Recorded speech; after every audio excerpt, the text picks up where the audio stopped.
I am unashamed. What about you? Welcome back to the Unashamed podcast, where it has been Lemony Snicket's series of unfortunate events this morning, Jase. But Missy has ridden in to save the day. Welcome, Missy. No pressure. No pressure. Zach called in sick, which I'm not. Are you shocked, Jase? That No, I Zach's saw not the with- signs of it on the last podcast that he started displaying zombie tendency. I think he was getting sick during the podcast because it's like I wanted to say, but I didn't want to embarrass him in public. I'm just kidding. But I wanted to say, reach down, Zach, and check your pulse. I think it's because he heard I was coming on. No, I think he's afraid of you, like Jase is. I'm not afraid of you, Missy, but Jase, he gets all nervous and skittish. Today he comes in, he had a complete wardrobe change right off the bat. Well, usually, I'm just going to say, it's 60 degrees in here. Thus the fire. For you that are listening, we have a Starting to sweat myself. nice warm fire. Today I come in, which it's really cold outside, and it's about 75 to 80 in here. And so I had luckily there were some sponsor shirts laying around. I had to have a wardrobe change. I like that shirt, actually. Thank you, babe. Thank you. But then It's truly a classic, Jase. True classic. So Missy and like I, it. we've been trending well this fall and winter season. And you know what I attribute that to? Wait, I don't even understand what that means. Well, we've just been, I don't know, we've just been having enjoyable times at the house. And that surprised me because the lead up to us doing this podcast, we have had some issues this morning. It seems like you're just right on the verge of breaking out into something. Is what I'm Well, feeling. then we sit down, and she informs me that she bought us a Christmas present. I did not buy. Oh, you I didn't was buy. going to buy it. I asked how to order, and they said, we're just going to send it to you for free. What kind of feeling came over you when you're having that conversation? Well, they're the same people that gave us our Omaha Dynasty hats, the patched people. I just said, "Ooh, I want to order like for our stockings because we don't ever have anything in our stockings." So I thought I'll order you a J-Rock and me a Lulu baseball cap. That'll be fun for the grandkids. And I went to order, and they said, "Let us just send them to you for free." So they asked what color you wanted. It's like, we're not having these conversations at home. I was just going to do it. But now that we're sitting here face to face, we start talking about stuff. See, subconsciously, the reason And the fall of love is heading toward the winter of discontent. Because my first response was when you showed me that, which it makes me nervous when we start doing things that are matching. Yeah, I know. That's another reason why I wasn't going to tell you. The yuppie world, that time when you got everybody matching pajamas, and I'm like, do we have to wear all this at the same time? I mean, this is embarrassing for me. I wasn't raised this way, and there's something cheesy about it. But then I looked at the hat, and it's the top of it is white, which I said it was not white. And you It's said cream. it was off-white. I didn't know this was a thing. I just learned that phrase. Cream? Off-white. It looked white to me because I thought I have a problem with stains. That's why I wear usually dark colors. That is inherited. The stain problem is inherited. Missy, to Robertson men, there's white and then there's dirty. There's nothing else. There's no in between. True. Yeah, your dad's T-shirts are an example of that. My dad wore the same T-shirt, white T-shirts, for decades. Yeah. Yes. And look, they became off-white and multicolored, and he still wore them. And they were clean. Like they came out of the washer and the dryer looking like that. That's right. It all came from a moment in The Outlaw Josie Wales when Clint Eastwood said there was a guy trying to sell him some elixir for 10 cents.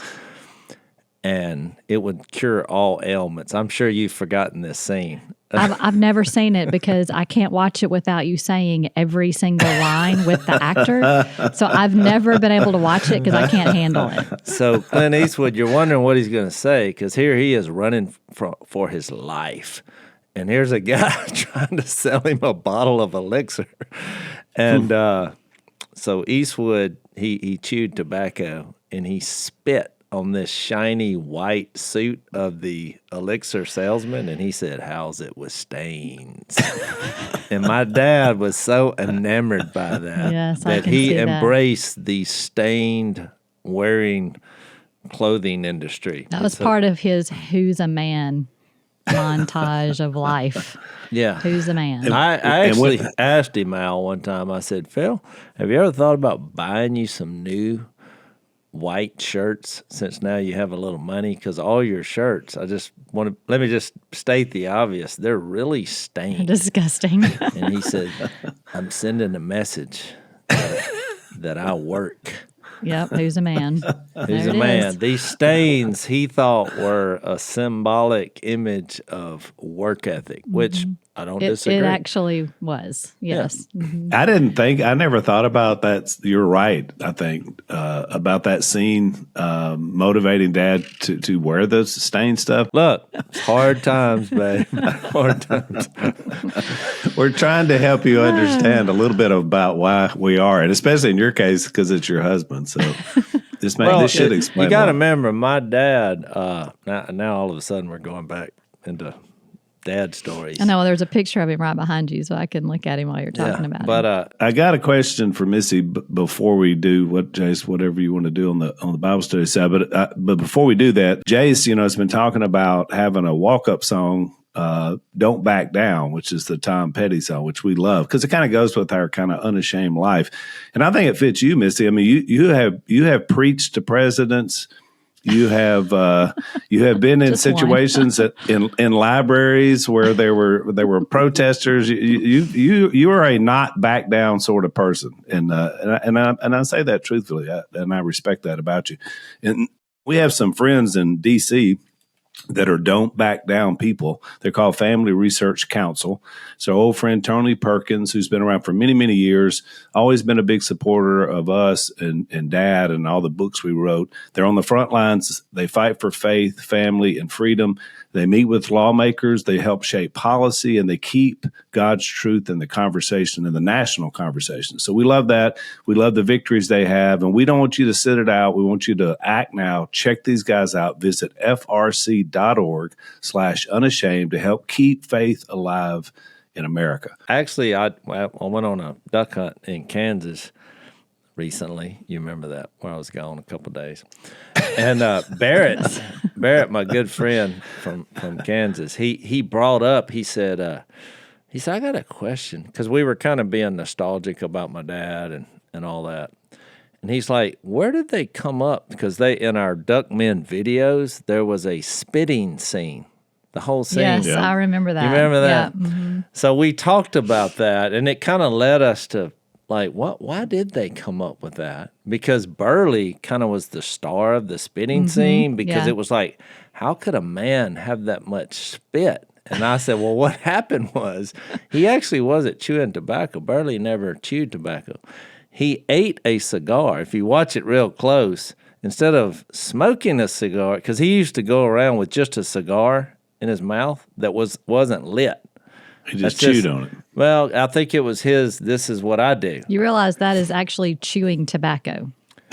Well, he wasn't chewing it. He just had it in his mouth. And he ate it. Well, he actually ate it for the spitting scene, then drank some coffee with it. So it was coffee and chewed cigar. And when he just saved one spit scene.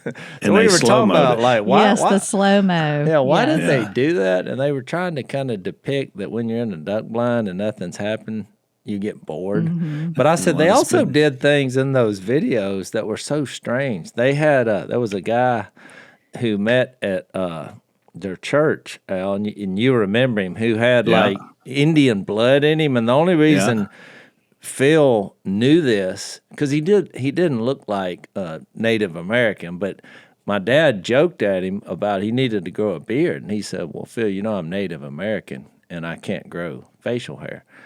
So the next thing you know, my dad said, well, I want you to dress up like a Native American and be on our videos. And so about 4 scenes in all those videos, if you'll run back and look at all those videos. There is a full garb Native American sitting in the background. He never says a word, and he's actually in the credits as Hands of Stone. Hands of Stone. I don't remember that. Is true. No, nobody remembers that because Barrett's seen all the videos, and he said, I don't remember that. I'm fixing to go watch every one of them. And I was like, oh, he's in there. It's real subtle. And I thought, what? My dad just had that tendency of wanting to do that. So, Jase, our good friends at Aura Frames have decided to make gift giving a lot easier this Christmas. And you guys are going to get some too, right? My wife loves this idea. We've got kids scattered across the U.S. and grandparents that are unable to travel like they used to. So this is a perfect gift. You can share photos and videos effortlessly straight from your phone all year long. Every frame comes in a premium gift box with no price tag, and it's a great gift. For a limited time, save on the perfect gift by visiting auraframes.com to get $35 off Aura's best-selling Carver matte frames, which, by the way, were named number one by Wirecutter, by using promo code UNASHAMED at checkout. That's AURA frames.com, promo code UNASHAMED. This deal is exclusive to our listeners, and frames sell out fast, so order yours now to get it in time for the holidays. Support our show by mentioning us at checkout. Terms and conditions apply. But you gotta remember, Missy, we were watching the movies we're talking about. This, all these Eastwood westerns, and Dad loved all that, and we did too. So we were watching those movies. They were just being made a decade earlier. So in a sense, he and Gary Stevenson, was doing all the early videos. They were like trying to recreate their own brand. They were making a movie. He did a really good job. Well, I try to describe this to people because he was revolutionary in presenting outdoor films, but they were like reality kind of comedy. But I'm like, look, I know it turned out great, but in my dad's mind, he was trying to make a movie. Yeah. It was a terrible movie, but it was a great outdoor. It turned out to be genius. Music and slow motion and the spitting scene. They were serious. I mean, they knew that would be funny, but they're like, this is what we do. So I think it's But you got to think about it too. Just on we have a fleet of production people there. There were people to get this podcast rolling this morning. There were phone calls. There were people being called in. I mean, it's just us to do this podcast. All those early videos was one guy who was a teacher. And kind of a science nerd who just dabbled with cameras, who was then working full time at State Farm. That's right. While he was producing all these videos, and he would just he learned it on the fly, and got a couple of friends to help him, and really made some incredible stuff. I mean, when you think about it, but like Jay said, at the time, it didn't seem like it because it just seemed monotonous and. I don't know. He was always Jase and Stevenson used to clash. You remember that time, Jase? You were grumping about something. What? Stevenson said Jase has the vision of a stick of margarine, stick of butter. No, back then I was a little immature, and Gary was not a film guy. He sold insurance. No one was. No, I know. But when my dad, he was like, you sell insurance, but you're a studious gentleman. I think you'd make an excellent cameraman. This is the conversation they had at church. And Gary's like, okay. So then he goes out there and morphs into Martin Scorsese, where every time something ducks are unpredictable, he's filming, and he would always hold his hands up, and he would say, you got to remember, I'm trying to get the ducks in a screen this wide. And I was like, well, we can't guarantee that. You need to just film what happens. And he didn't want us to shoot the ducks unless they were in this box. In the frame. So we're hunting one day. He's across from us about 80 yards, which is, he actually took a couple of pellets at that distance in one hunt, which he was not happy about. But I did not do it. But anyway, we That is a hazard. It is a hazard for camera people. We had some ducks come in, and we just rained them out. But they were not in his square.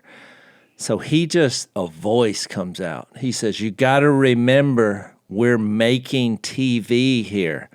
Do not shoot the ducks unless they're in the square." Well, for a bunch of duck hunters who are high-fiving after we just got a bunch of ducks in, I really could care less that we didn't get them on camera. We were excited in that moment. And I'm like, boy, you talking about a morale killer. This guy firing off saying, don't do what you just did because they weren't in the camera. And I knew the blind was bugged. He's listening to us. So it wasn't like I was doing this thinking, oh, he caught me. So I said, I tell you what I'm going to do.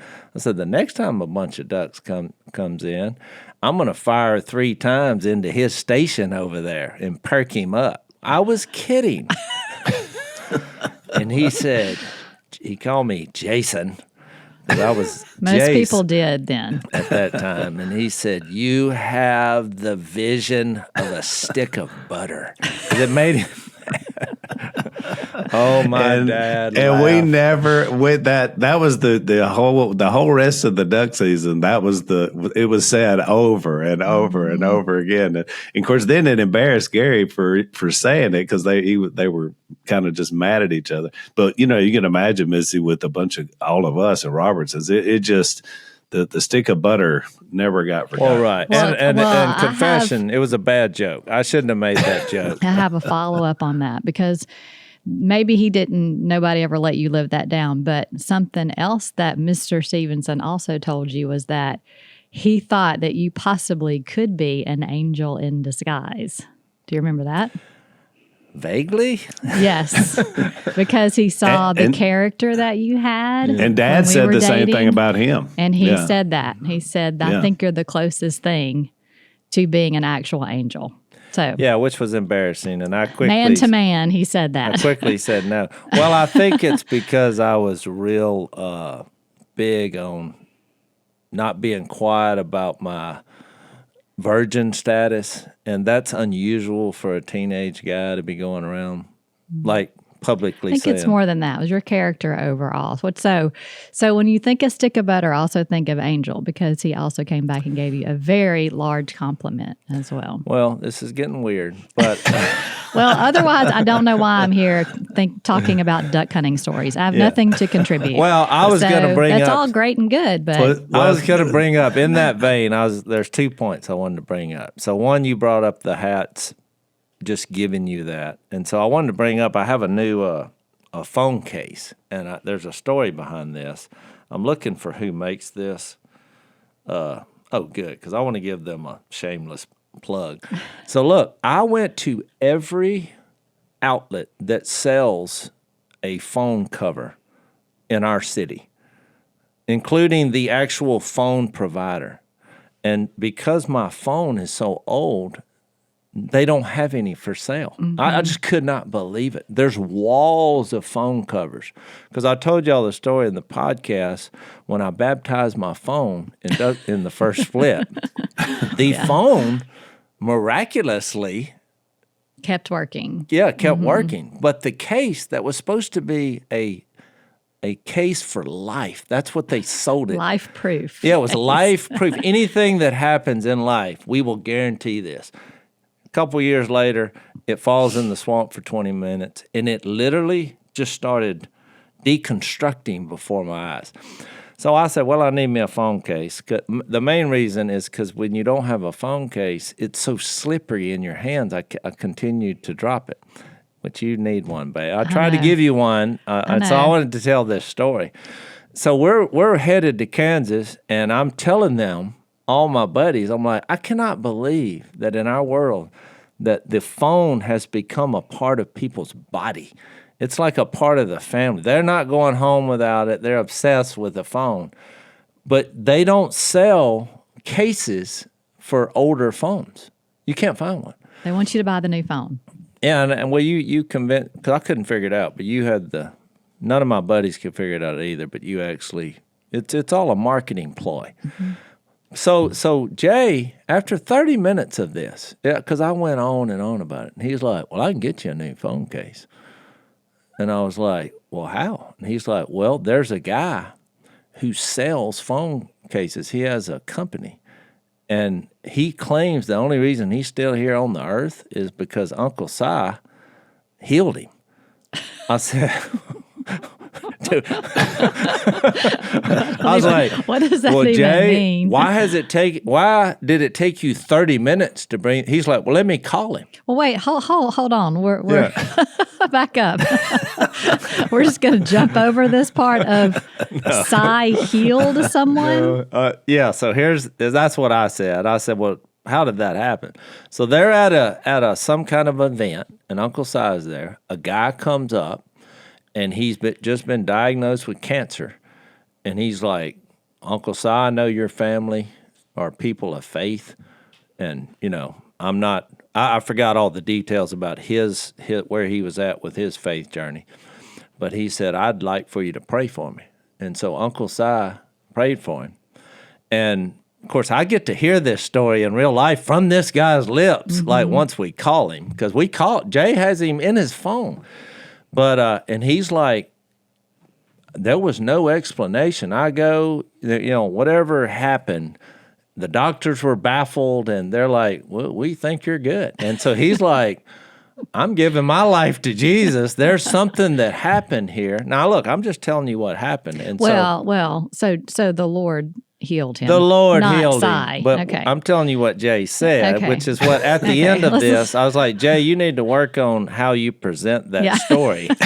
Because actually there was a prayer, and the Lord obviously healed the guy, and he believes this, and he took that as a sign that he needed to get his life right.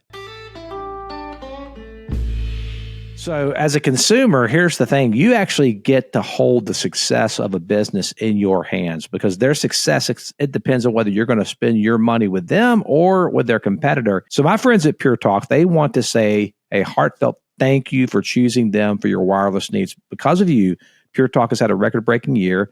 Through your generosity and their Roundup for Charity program, they've been able to donate over $500,000 to America's Warrior Partnership, which works to prevent veteran suicide. And your support also allowed Pure Talk to donate 1,000 hand-sewn American flags to fellow veterans. And by choosing Pure Talk as your wireless provider, you chose to support American jobs. So like I said, consumers have the power to make or break companies. And with all that money that the big wireless companies are spending on advertising, you're flooded with offers everywhere you look, but you chose Pure Talk. So from the bottom of our heart, from everyone in the Pure Talk family, thank you for your trust, and God bless America. Jase, there is a verse in James that says the prayer of a righteous man is powerful. So well, exactly, and that's where I was kind of wanting to go in the Bible study today once we get there. But anyway, so Jay calls him up. He has him on speaker, and we have a conversation. He's like, "Oh," I'm like, "No, I'll pay for them." He's like, "Because do you have whatever my phone is?" He's like, "Oh yeah, I have them." And he said, I'm not just going to send you one. I'll send you 4 to choose from. And he said, they're camo, because the name of their phone cover company is called Camo Skins. So, and he would not take a penny for it. He was like, what are you talking about? I was healed from your uncle praying. And I was like, hey, okay, great. I mean, I can't believe we haven't met before. So I picked this little design for the phone. Well, of course, nice. you know what would go good with it, Jase? A cream-colored hat. Yeah, with black writing. Yeah, that's funny. Yeah. So, thanks, Al. So I just thought that was a neat story, though, about I couldn't find a phone case, and all of a sudden, Jay's like, got a guy on the Rolodex that for a prayer, and he feels indebted. And I'm like, the fact you still have his number. They hadn't talked in years, but he had his number. So we might take him duck hunting. But I was giving him a shameless promotion just because I thought that happened. And he said, here's the bill. He sent me 4 cases, and it was like I'd like to go duck hunting. So I It just thought, got real expensive. yeah, but anyway.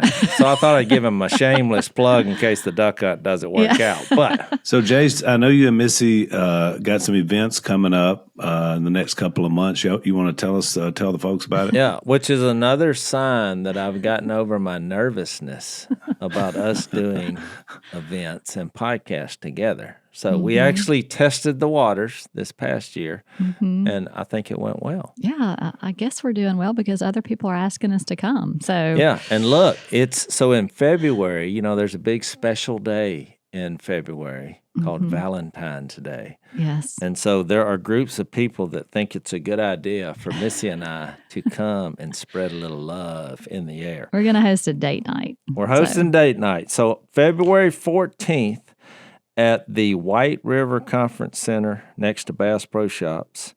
Ooh. We are going to be in Springfield, Missouri.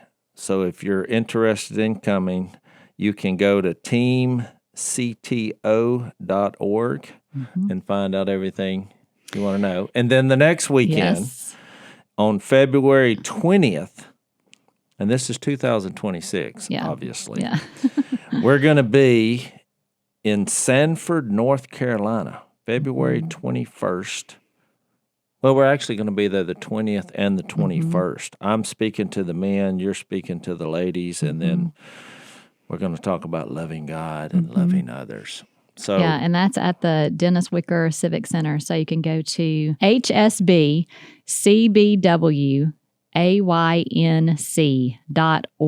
So, Missy, I was going to ask you about the chocolate pies. Oh, yeah. Jase, because and again, Iris, you're not backing down. You have decided to take some of Mom's great recipes and keep them going because Mom is not much of a cook anymore. She just has forgotten a lot of it and just really doesn't want to do it. So I we've got to need some encouraging in this area. So keep going, Al. Keep well, going. first of all, why did you? I think you should just answer what, because I'm married to you and I'm not sure what the real answer is, but for some reason you decided to make this a priority. And so tell us Well, years ago, I think you asked me, Jase, you asked me, like, why don't you learn to make Mom's? First, it was the coconut. You wanted me to make her coconut pie. I don't like coconut. Which is why you haven't done tried yet. that. Okay, but I'm going to master. But she told me that the coconut and the chocolate pie are the exact same thing. It's just one ingredient's different. So I was like, well, I'll master the one I like first. Then I'll do the coconut. But years ago, you asked me, why don't I do that? And I said, why would I do that to myself? Why would I make some of your mom's best recipes while she's still alive and kicking? Because it will never be good enough. So I think I waited a little too late on this. So she taught me how to make the pie crust, Which key. I do have down, Which and is they very are important. really, really good. which that also goes with the crawfish pie, which Exactly. is yours is so fantastic. A couple of years ago, Yeah. we mastered that, and it is really good. I did cook that the other night, and I think it was when your dad was going through all the stuff that he was, physically and mentally. I learned that when he saw me come in with something in my hands, he liked it. He knew who we were. Maybe he loved it. He came towards us. He would try to find a place to sit down. He was ready to eat. Whatever it was I had, he wouldn't even know until we told him or showed him. And so that was encouragement enough for learning how to do some of their favorite recipes. And besides, they're really good. I mean, they're really enjoyable to eat. Yeah. So I want to learn it. So I did the crawfish pie. So I told Jase this year, I said, I think my goal is to master one recipe a year that your parents have done. I don't think that's too hard, right? One recipe a year. So I said, this year was going to be the chocolate pie because it is my absolute favorite. No chocolate pie compares. I've eaten chocolate pies my whole life. Love to go to the Piccadilly or whatever and get that slice of chocolate pie with whipped cream. Oh, no, that's nothing now. I will not eat a chocolate pie. So I'm like, I got to get this done. So it's just, I haven't mastered it yet. I took some to a family member a couple of days ago that's going through some things. And I said, look, It's really, really good. You're just going to need a spoon. Yeah. Well, babe, you didn't know. I left a cliffhanger on this. And look, I have 2 pictures that I want to put before, because when she cooked it, the first time was a bomb. The problem is the cookbook, in so many of the recipes in Miss K's cookbook, they're not accurate. I'm just going to say it. They're not accurate. Because they don't have a tangible recipe, so now you have a middleman getting the recipe and putting it on there. Well, they had it. They just changed it. Even the chili recipe in there that I got directly from Granny's mouth, they changed it. Exactly. I don't know why. I was really not happy about it. Editors changed it. It's not right. So if you look up, Granny's chili in the Miss K's cookbook, it's not correct. Yeah. So but I want to say this. I think we figured out the problem in the cookbook. It has nothing to do with the ingredient. I don't know. No, I think we did. Because, all right, look. So she cooked it the first time. She actually, because you're making a pie crust, have the filling, and then you have the meringue. Well, you make all those things separately. Right. Then you put it together. Right. And then the first time she did it, she cooked that. Well, not the meringue. For 28 minutes. No. Well, let me just back up. Okay. Last year, I asked your mom, because I tried this last year, and I asked your mom, I said, there's nothing in here that says that you cook a pie. You cook the sweet potato pies for 45, 50 minutes, right? Yeah. So the crust is not cooked. So it has to cook. And she said, what does the cookbook say? And I read the whole thing, and she was like, yeah, that's not right. She said, you have to cook the pie. Cook the pie. I said, okay. I cooked the pie last year, and then I did the meringue, but I didn't do the meringue well. Mm-hmm. And so I thought, well, maybe the meringue is the problem. Well, this year I did the meringue really well. Yeah. Well, when I cooked all of that before the meringue, it turned into this like gooey, thick. Yeah, no good. Not good. It's not good. I actually ate a piece and thought. Well, actually, I took an entire pie because I made the mistake of doing 2 because the recipe calls for 2. So I ruined 2 pies, which was really a lot of work. But I took one to my parents, and they think it's delicious. So I don't know. There you go. Well, Missy, Jase and I talked about this on a previous podcast and briefly, but we were trying to remember because obviously I wasn't paying attention, but I saw her do it so many times. It's in my mind. And so I remember her having pie crust. Maybe they weren't all the way done, but they were at some form of being done. She would do the chocolate stuff on the stovetop separate. Mm-hmm. Yes. And it would be thick enough. She would pour it in, but then she cooked that again. And then the meringue went long last, and she was just broiling. There's nothing in the cookbook that says to put that pie in the oven. Never. But I think there's the minutes. Maybe because it's when 10 minutes or something. See, I think she just cooked the first one too long. Yeah. So we got to figure out. But then you can't overcook the pie crust then either. Can't. So I know. It's tricky. We'll figure it out. But here's what I wanted to say. I'm determined. I'll figure it out. She cooked it, this new one that she cooked. And it looks fantastic out of the oven. So I took a picture of it. It's beautiful. And then when we cut it open, I thought, oh, darn.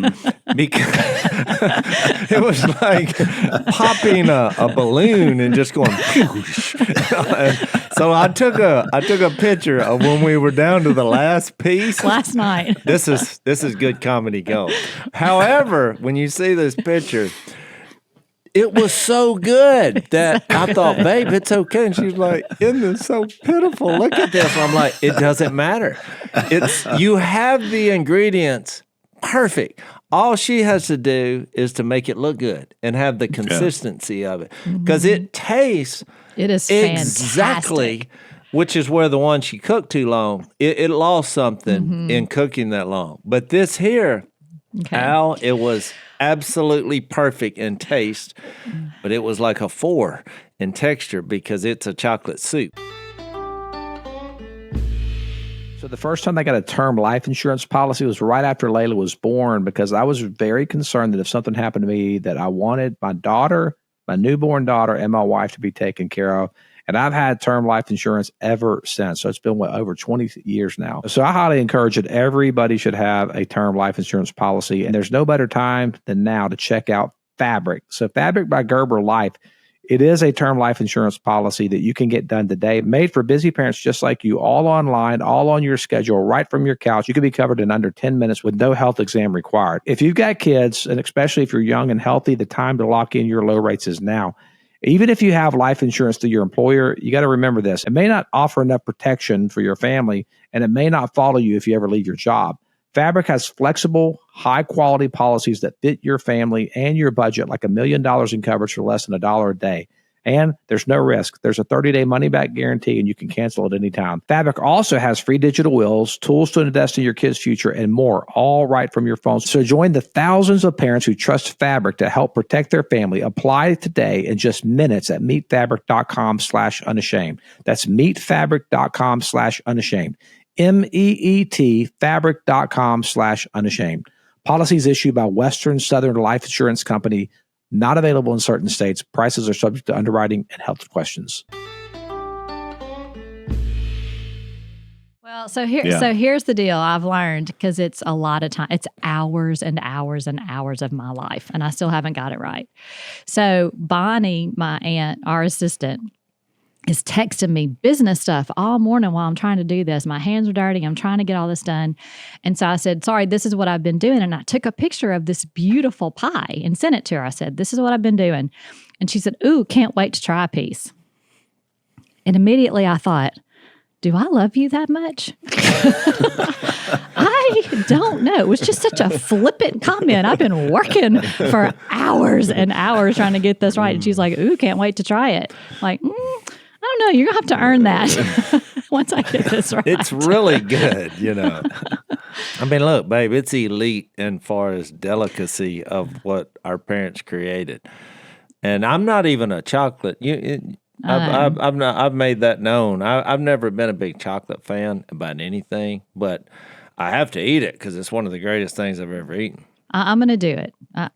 Well, my friend Tara, who is probably the number one listener besides Brighton of Unashamed, I was texting her because she knows a lot of your parents' recipes from years ago. She's always been trying to do them right. And she's from South Louisiana. She's innate good cook. And she told me the night before that I went in again, she said, you need to keep going. This is important, and no one else in your family is doing this. And I will give you that was one a text, other. and I thought, ooh, okay, you're right. I'm going to do this for the Robertson heritage. I'm going to try to get it right. I love the effort of that.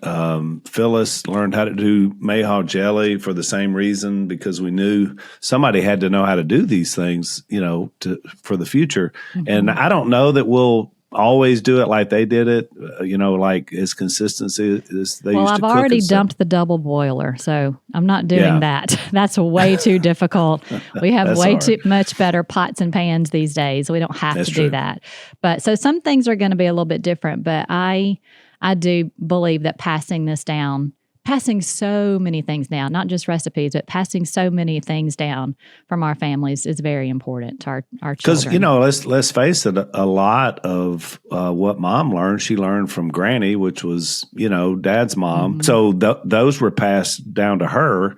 And so it's only right that we should do the same thing. And I think our kids too, and then beyond us, it kind of keeps that going. I will give you one other resource. The second best chocolate pie I've eaten to Mom's and is Grace Burke's. Ooh. And so she might be a resource to ask her at least how she does it, because there may be a similar thing. But her chocolate pie is as close to Mom's as anybody else's. I'm like you, Missy. It's so good, but nobody's is really in the neighborhood of stuff I've tried. In fact, because so many of our life is online, I actually Googled Miss K's chocolate pie recipe just to see if somebody had it on there. And do you know that most of those online say that that she uses cocoa powder. She does not. It's those Baker's chocolate squares. And and it has to be the unsweetened kind. It's very specific. I think she went through a phase where she did use cocoa powder, but maybe it was before they came out with those squares, because I remember those cans being in her kitchen when she made it, and when Dad would make hot chocolate. Jase, you remember the hot chocolate? Oh, yeah. He would make it on the stove and with evaporated milk and that cocoa that, and then he would use, I think, milk. Those chocolate squares are very rich. Yeah. So, and she told me Yeah, that. she went to that. She shifted to that. Yeah. Somewhere along the line. You're right. Yeah. All right, Jase. That was the what's- chocolate pie update that went longer. But Still working on it. I will say this: you're really good. Have always been really good in our family about trying to pass down traditions that are godly. And I thought you could comment on that because it's like even with our kids and little man today, you were really big about this. It's better to give than receive. But as long as you're teaching like with little man, I mean, he's only 3 years old, and you're because in their view, I know he's excited about Christmas time. He is so excited about Christmas. And look, I think the reason you've been so happy the last couple months is because you now have an elf. Because they're just following each other around, decorating and all, and just out. The transformation of our house is I've done it little by little because he wants to help me, so he's so excited about it. Our tree, it's not the prettiest tree, but it's because all our decorations are about 2 feet off the ground, just because that's where he put them all. So I'll have to redo that at some point when Francis comes this week. But it's so funny. They've been doing this for days, and the only thing I've contributed to is fixing the star and making it straight. But I wanted everyone to stop. Spin that plate, babe. And pause and say, okay, I've contributed to the Christmas decor. Spin that plate. So, I think too, like you get the catalogs in the mail still, even at this day and age, you get little magazines or catalogs, and I'll leave them out for him to look at because he's like, oh, I want that. And that was like 2 in a row I left out. And I decided I'm going to put those up because he gets so excited about what he's going to get. And so I started talking to him I said, well, what are you going to give? And he just looked at me. He said, what? I said, ma'am, because we were correcting him all the time about how to respond to adults, Yeah. But he said, what? He said, I said, you're not just going to get something, you need to give something. Of course, you're talking to a 3-year-old who has no job, no money, no resources.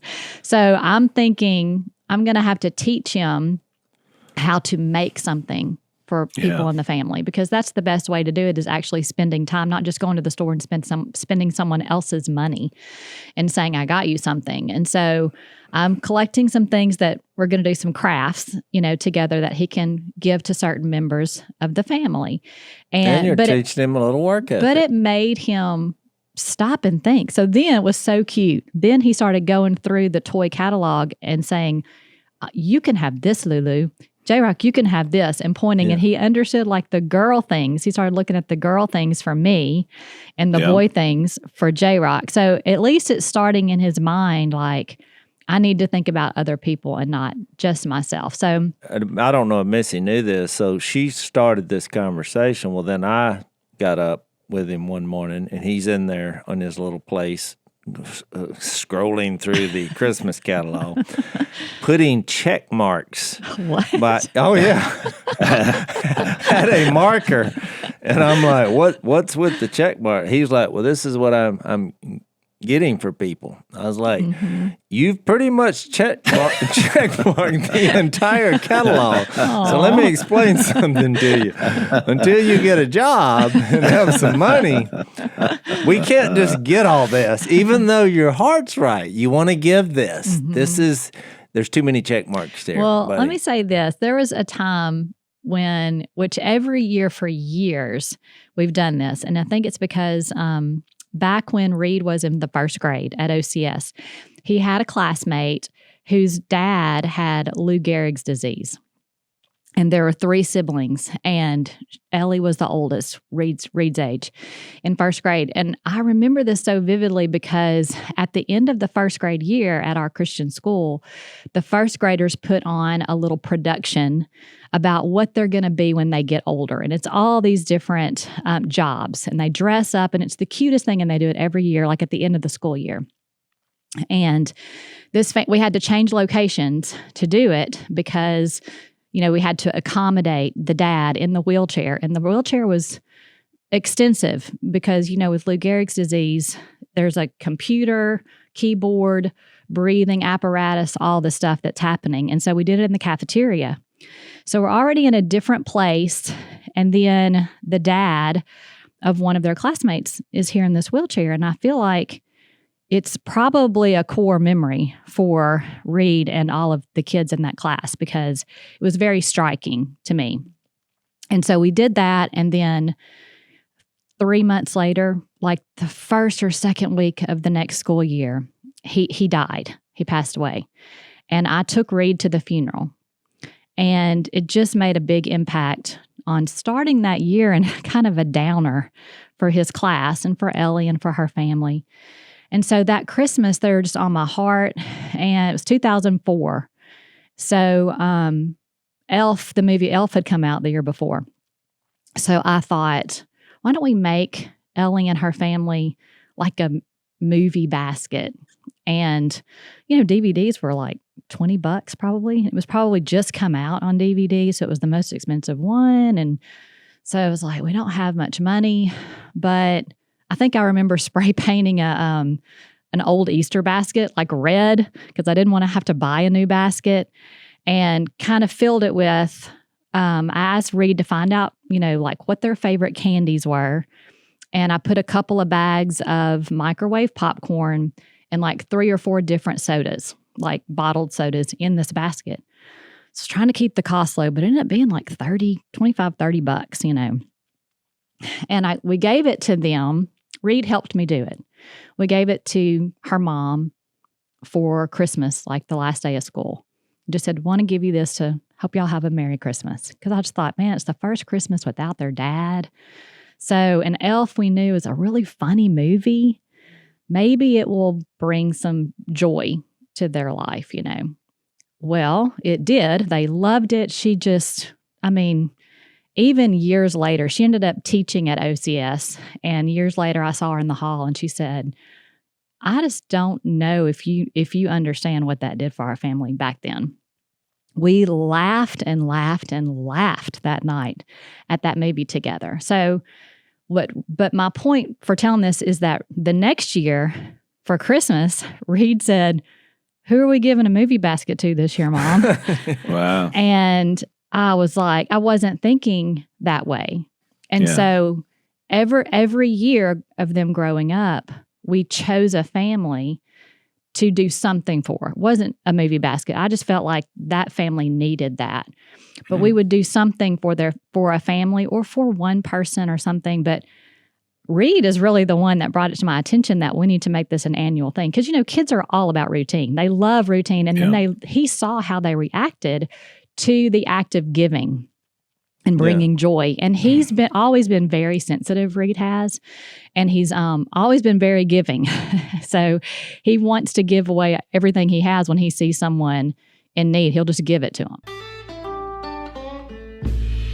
So Jase, as I'm looking at you there in my frame, for those of you watching, Jase is ensconced in a giant blanket. And you've never looked cozier, Jase. Oh, I love this blanket. And I think it's going to make a beautiful Christmas present for my lovely wife. It's called the Bubble Cuddle Blanket. And it's Jase and I are both going to be giving these to our brides or kids or whoever is over at the house. We love giving Cozy Earth.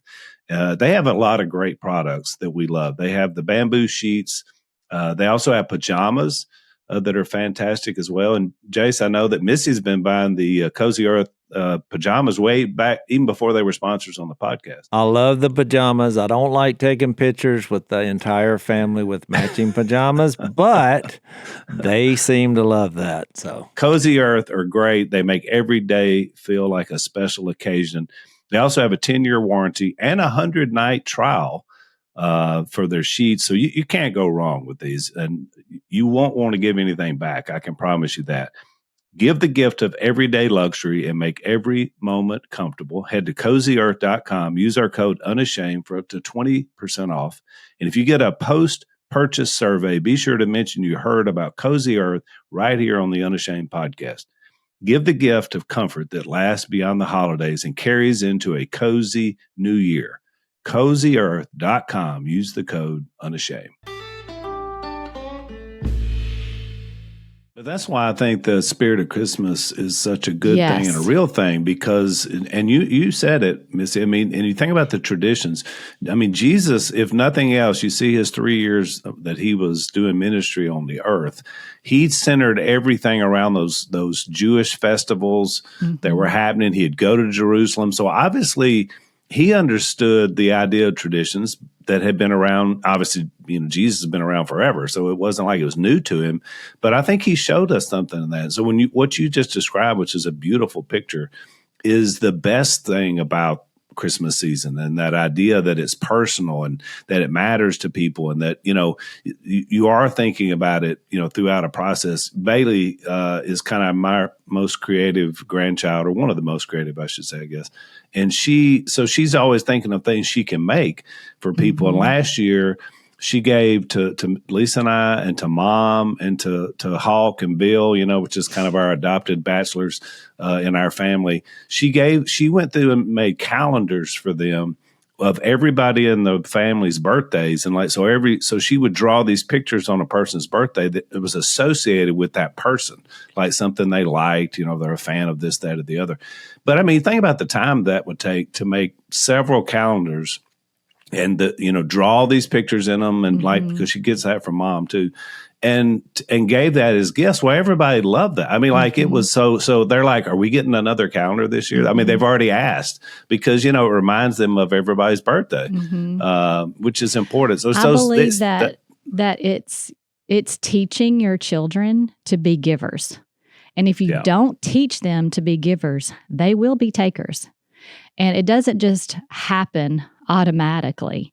And so I believe that through the years, even though we had every excuse in the book to be takers, we didn't have much money. Then Mia comes along, sucks anything that we did have, right out the window, and we're in debt.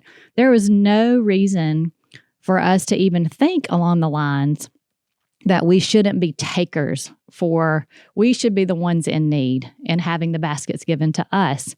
But that's just not what Jesus is about. He's no matter how much money we have in our bank account. I heard a saying a long time ago that said, if you're not going to share a peanut butter and jelly sandwich when you're poor, you're not going to share a steak when you're rich. And it's the mindset. It's not how much you have, it's the mindset.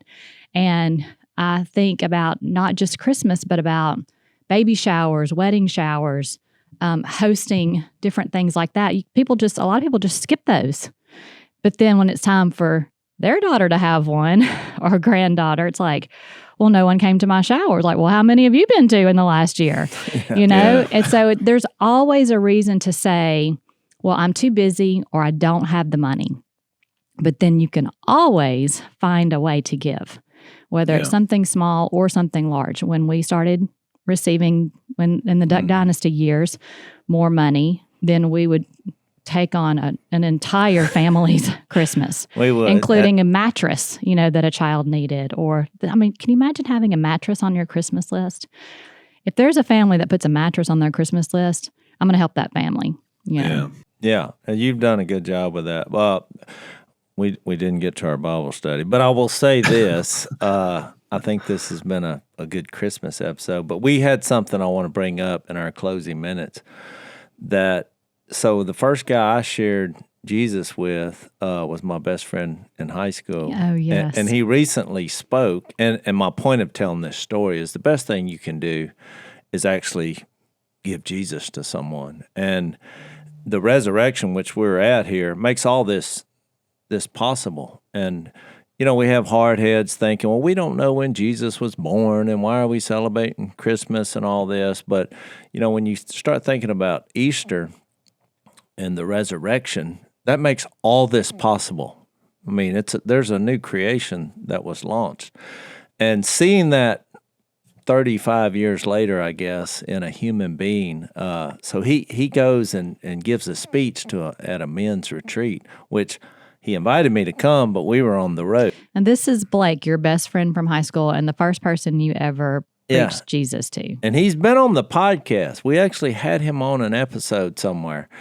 However, he gave this speech a few weeks ago, and I didn't hear it. At a men's retreat. Yeah, at a men's retreat. And I asked him how it went, and he was like, great.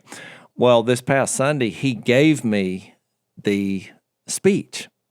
And I read that thing, and I was like, this is one of the greatest things I've ever read. And I was so inspired by it, and it just took me back to times in our life when we didn't have any money. We did, and all this stress that was causing our marriage from me sharing Jesus every night with somebody, and you having to work just to keep food on the table while I'm out gallivanting doing this. I don't know. It was I wanted her to read it, and you read it, and we both got tears in our eyes, and there was just something about that. And looking at how his life has been and them adopting children and just all the good things that happened in a very raw, rough upbringing that he had. And I wanted to bring that up because you look back on just seeds of Jesus that you sow, and it's incredible to read 35 years later.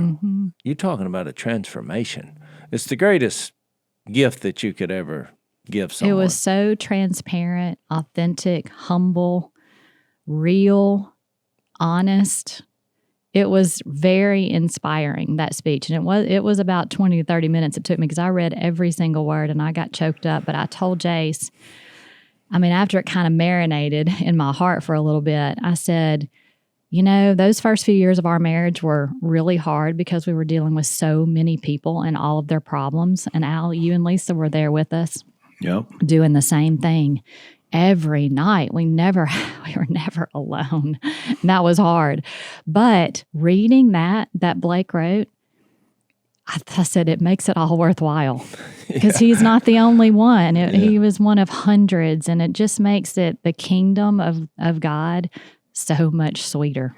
Well, and it just takes you back to that Revelation 12:11. You know, you overcome the evil one by the blood of the Lamb, the word of a testimony, someone being willing to write it down and talk about it, and that you don't love this life so much you would shrink back from anything. All of those times that we did all of that we never realized the impact. We knew the impact we were having on those individual people, but now reading Blake's story about his life, his wife, his children, 2 children that he's adopted since then, all of the lives that he's changed because of the simple message of Jesus. Well, we'll give all that praise to God. Missy, thank you for saving the day, coming on the podcast. It's always fun to have you on. And we're still in the fall of love. You guys didn't even fight, so all is good. We'll get Zach well.